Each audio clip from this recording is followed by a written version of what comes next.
যে খবরের দিকে নজর রাখবো, ফের শুভেন্দু অধিকারীকে সন্দেশখালী যাওয়ার অনুমতি দিল আদালত। আরো একবার জানাবো, ফের শুভেন্দু অধিকারীকে সন্দেশখালী যাওয়ার অনুমতি দিল আদালত এবং সঙ্গে আরো একজন বিজেপি নেতা শঙ্কর ঘোষকেও কিন্তু সন্দেশখালী যাওয়ার অনুমতি দেওয়া হয়েছে। জেলিয়াখালী গ্রাম পঞ্চায়েত অন্তর্গত যে হালদারপাড়া রয়েছে সেখানে যাওয়ার অনুমতি দেওয়া হয়েছে আদালতের পক্ষ থেকে শুভেন্দু অধিকারীকে। এর আগেও যখন শুভেন্দু অধিকারীকে আটকানো হয়েছিল তিনি আদালতের দ্বারস্থ হয়েছিলেন, তারপরে তাকে আদালত সন্দেশখালী যাওয়ার অনুমতি দেয় শুভেন্দু অধিকারীকে। 26 তারিখ জারি করা 144 ধারার বিজ্ঞপ্তির উপর অন্তর্বর্তী স্থগিতাদেশ, আগের সমস্ত বিধিনিষেধ বহাল থাকবে জানালো হাইকোর্ট।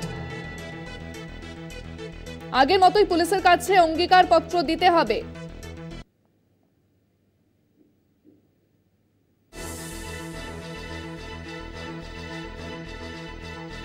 শুভেন্দু অধিকারীকে সন্দেশখালী যাওয়ার অনুমতি দিল আদালত। অনুমতি পেলেন আরেক বিজেপি বিধায়ক শঙ্কর ঘোষও।